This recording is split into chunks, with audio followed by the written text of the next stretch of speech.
Cualquier mexicano quisiera que México fuera una potencia mundial. Sin embargo, el día de hoy te contaré 5 ocasiones en las cuales México estuvo a punto de ser una potencia mundial y lo desaprovechó. Yo veo un México con hambre y con sed de justicia.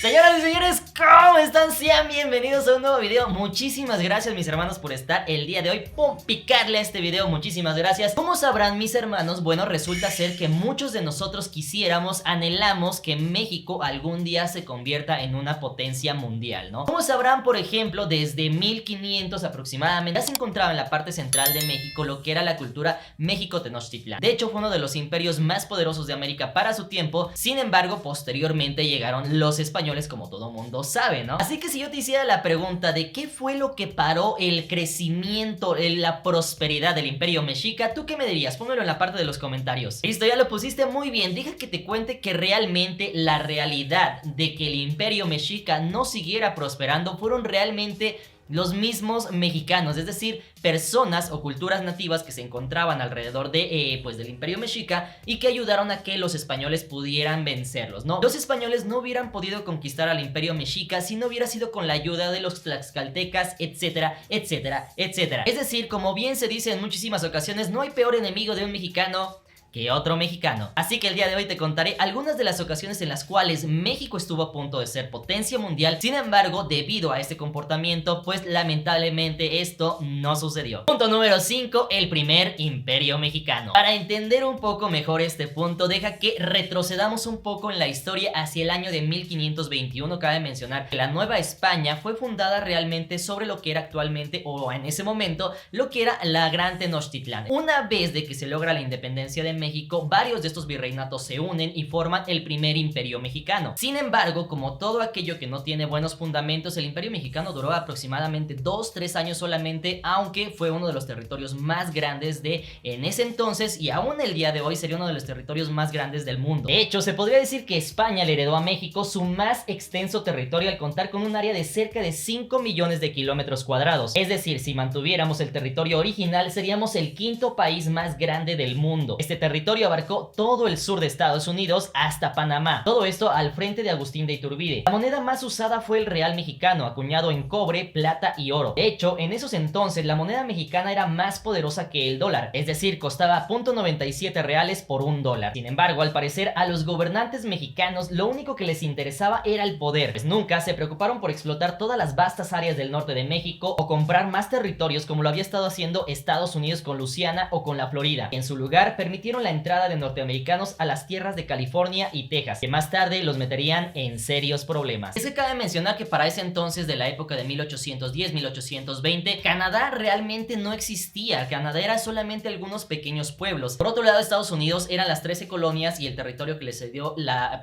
Gran Bretaña, pero a raíz de que ellos empezaron a ver de que eran un país pequeño, cuando México era sumamente enorme, en ese entonces México era la potencia de América, entonces Estados Unidos lo que empieza a hacer es expandirse, ¿no? Es entonces cuando comienzan a expandirse y compran el territorio de Luisiana a Francia, a Napoleón. Posteriormente le compran a España la Florida y se van expandiendo un poco más, hasta la historia que ya conocemos, y esto me lleva al punto número 2. Punto número 2, guerra civil. Como bien les comentaba, durante los primeros años de México como nación hubo muchísima agitación en el país. Algunas zonas como Costa Rica, El Salvador, etcétera, no querían pertenecer y fue así como se tuvieron algunas guerras en la parte inferior de ese país, de ese entonces. Sin embargo, eso propició que algunas zonas no se les prestara la atención debida, y estamos hablando de zonas como Texas o como California. Durante los primeros años de México, en ese entonces 1810-1800, para ese entonces Estados Unidos utilizó una táctica bastante interesante, en la cual empezó a mandar muchos colonos de parte de territorios que estaban al norte de Coahuila, al norte de Texas, etcétera, y algunos de ellos eran Alabama, Missouri, Mississippi, etcétera. Los empezaban a mandar a la parte de Texas. Fue así como realmente el gobierno mexicano nunca hizo nada, hasta que llegó el momento en que en Texas, por ejemplo, la población de nativos anglosajones o de nativos de Estados Unidos era mayor a la población mexicana. Fue ahí en ese preciso momento cuando empiezan a hacer algunas redadas y algunos problemas para independizar el territorio y llevárselo hacia Estados Unidos. Esto obviamente pues influenciado un poco por los Estados Unidos para hacer muchísimo más grande su territorio. Y fue así como finalmente en 1845 logran quitarle la parte de Texas, y en 1846 logran quitarle a México la mitad de su territorio. es decir, uno de los capítulos más oscuros en la historia de México. Pero tú te estarás preguntando de quién fue la culpa, y realmente cabe mencionar que de nuevo el problema fueron los mismos mexicanos. Pues por ejemplo, Mariano Paredes, quien estando en San Luis Potosí al frente de la defensa de la nación contra Estados Unidos, en vez de marchar contra los invasores, regresó a la capital para deponer al presidente José Joaquín de Herrera, y fue así como lo sucedió en su cargo, es decir, un golpe de estado mientras nos estaba atacando Estados Unidos. De hecho, esa actitud es realmente vergonzosa y uno de los más grandes traidores de la patria, que ayudó a perder más de la mitad de nuestro territorio. Sin embargo, cabe mencionar que tan solo 15 años después se presentó una gran oportunidad para recuperar todos esos territorios, y deja que te cuente de qué se trató. Cabe mencionar que tan solo 15 años después Estados Unidos entró en guerra civil, donde México fácilmente pudo haber recuperado parte de sus territorios. Sin embargo, hubo dos motivos principales que hicieron imposible esto. Por un lado, Europa nunca ha dejado a México en paz y siempre ha querido apoderársela. Es así como se provocan revueltas, y en 1858 se inicia la guerra civil de 3 años de liberales contra conservadores. Y como número 2 tenemos que los británicos, españoles y franceses en 1862 le declaran la guerra a México, y es así como el país entra en guerra nuevamente, ahora contra los franceses, hasta 1866. De hecho, se retiran por la fallida guerra de los confederados en la guerra civil de Estados Unidos. De hecho, se cree que ambas guerras civiles, tanto la estadounidense como la mexicana, fueron apoyadas por Francia, esto para lograr anexarse estos territorios, y es así como el sueño de recuperar California, Nuevo México, Texas, entre otros, se esfuma de nuevo. Número 3, el porfiriato. Cabe mencionar que durante la presidencia del presidente que se ha reelegido más veces en México, y estamos hablando de don Porfirio Díaz, este país realmente alcanzó un superávit. Es decir, en ese entonces México alcanzaba una renta per cápita que lo posicionaba como uno de los países más ricos de todo el mundo. Y bien es cierto que hubo una gran desigualdad, la cual se utilizó como pretexto para iniciar una revolución, no se puede negar que en ese periodo por fin México vio una revolución industrial nunca vista. De hecho, se tendieron más de 20,000 kilómetros de vías férreas. El correo y la red de telégrafos se extendió por buena parte del territorio nacional. Se fundaron algunos bancos que darían paso al actual Banco de México. Se organizaron las finanzas del gobierno, se regularizó el cobro de impuestos que daría lugar más tarde al actual SAT,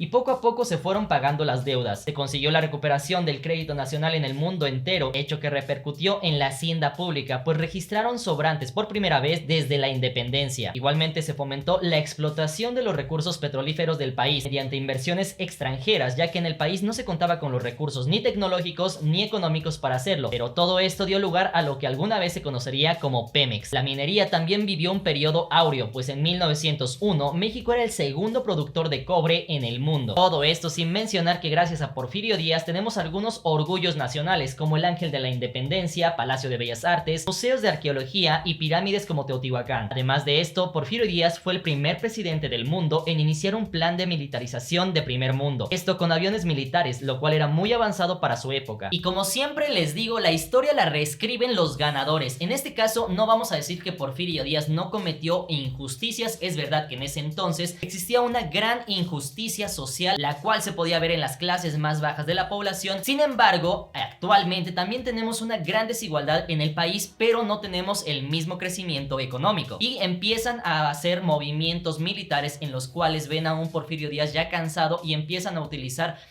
pues movimientos militares para derrocarlo y finalmente quedarse ellos en el poder. Realmente, mis hermanos, la única finalidad de ellos era quedar en el poder, obtener todas las ventajas del poder, porque realmente nunca fue como que quisieran posicionar a México o que México siguiera creciendo. Lo único que querían era el poder. Por decirlo así, lo único que querían era el poder que tanto envidiaban. Número 2, el milagro mexicano. En 1940 aproximadamente hasta 1980, México experimentó uno de sus periodos más estables en cuanto a economía, en cuanto a paz social, etcétera. Muchísimas cuestiones que hicieron que México se pudiera industrializar y pasar de un país sumamente viejo a un país más modernizado y más industrializado. Deja que te cuente un poquito sobre el tema. Resulta ser que en los años 70 México se perfilaba para ser una potencia. La tasa de educación era muy elevada para la cantidad de ciudadanos. Los servicios en los centros de salud eran mucho mejores que hoy en día. La inflación, sin maquillar, era de un dígito. Y por ejemplo, la tasa de crecimiento per cápita rondaba en el 12%. Es decir, muy parecido a lo que actualmente tiene China. Por ejemplo, en el año 2020 estuvimos en menos 10%. Cabe mencionar que por ese entonces también la industria aeroespacial en México estaba en buenos pasos. Ya estábamos por mandar nuestro primer cohete al espacio. Por ese entonces también fue cuando inició el llamado boom petrolero. Es decir, para México realmente después de la expropiación petrolera de Lázaro Cárdenas fue como un salvavidas, puesto que en ese entonces a México llegaban muchísimos ingresos de parte del petróleo, al grado de que en 1982, por ejemplo, México era el cuarto país que más petróleo producía en todo el mundo. Esto obviamente propició que rápidamente el gobierno comenzara un plan de industrialización y modernización. Esto buscaba hacer de nuestro país una potencia petrolera. Por primera vez en la historia, la oferta de trabajo fue mayor que el aumento de la población. Sin embargo, el endeudamiento desmedido y el aumento de la corrupción frenaron el crecimiento del país nuevamente. Fue así como el peso mexicano, que se había mantenido en menos de 10 pesos por dólar americano en la década de los 50, llegó hasta los 2.300 pesos por dólar a finales de los 70, y más tarde con Salinas de Gortari terminaría por devaluar la moneda 3 ceros, es decir, si ahora tienes 1,000 pesos en tu poder, mañana valdría 1 peso, lo cual ya no alcanzaba para nada. Y nuevamente se repite el mismo cuento. Después de tener una gran abundancia, otra vez el país se volvió a caer, y realmente por ahí de los 80s, 90s, otra vez el país estaba por los suelos. Todo esto derivado de los robos, de los desfalcos, de la corrupción en Pemex, que terminaron por acabar con esta gran empresa y finalmente endeudar a todo el país. Número 1, impulso gringo. Bueno, pues deja que te cuente que